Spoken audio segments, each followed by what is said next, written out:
ಎಲ್ಲರೂ ಈ cream use ಮಾಡ್ತಾ ಇದ್ದಾರೆ ಮತ್ತೆ ಗ್ಲೋ ತುಂಬಾ ಡಿಫ್ರೆಂಟ್ ಆಗಿ ಕಾಣಿಸ್ತಿದೆ. ಓ ವಾವ್, ಇದೇ ಆ ವೈರಲ್ ಗ್ಲೋ ಕ್ರೀಮ್. ಇದು Faces Canada super comfy strobe cream. ಇದರಲ್ಲಿ ಶಿಯಾ ಬಟರ್ ಮತ್ತೆ ಹೈಲುರಾನಿಕ್ ಆಸಿಡ್ ಇದೆ. ಅದು ಸ್ಕಿನ್ಗೆ instant lit from within glow ಕೊಡುತ್ತೆ. ಮೇಕಪ್ಗೆ ಪರ್ಫೆಕ್ಟ್ ರೇಡಿಯಂಟ್ ಬೇಸ್ ಕ್ರಿಯೇಟ್ ಮಾಡುತ್ತೆ.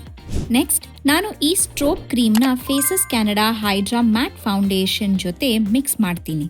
ಇದು ಸ್ಮೂತ್ ಗ್ಲೋಯಿಂಗ್ ಬೇಸ್ ಕೊಡುತ್ತೆ ವಿತ್ ನ್ಯಾಚುರಲ್ ಕವರೇಜ್. SPF 30 ಇದೆ, ಬಿಲ್ಡಬಲ್ ಕವರೇಜ್ ಇದೆ, 24 hour ಹೈಡ್ರೇಷನ್ ಕೊಡುತ್ತೆ ಮತ್ತೆ ಸ್ಕಿನ್ ಮೇಲೆ ಸೂಪರ್ ಕಾಂಫಿ ಫೀಲ್ ಆಗುತ್ತೆ.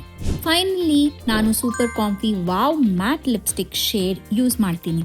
ಲಿಪ್ಸ್, ಚೀಕ್ಸ್ ಮತ್ತೆ ಐಸ್ ಮೇಲೆ ಯೂಸ್ ಮಾಡಿದ್ದೀನಿ for an easy soft glam look. ಇದು ಕಂಫರ್ಟಬಲ್, ಲಾಂಗ್ ಲಾಸ್ಟಿಂಗ್ ಮತ್ತೆ ಮಲ್ಟಿಪರ್ಪಸ್ ಪ್ರಾಡಕ್ಟ್. ಕಂಪ್ಲೀಟ್ ಲುಕ್ನ ಬ್ಯೂಟಿಫುಲಿ ಟೈ ಟುಗೆದರ್ ಮಾಡುತ್ತೆ. ಸೊ ಇದೇ viral glow cream hack. Quick, easy ಮತ್ತೆ super glowy. Just 3 products use ಮಾಡಿದ್ರೆ radiant glow finish ready. Products tag ಮಾಡಿದ್ದೀನಿ below, check them out.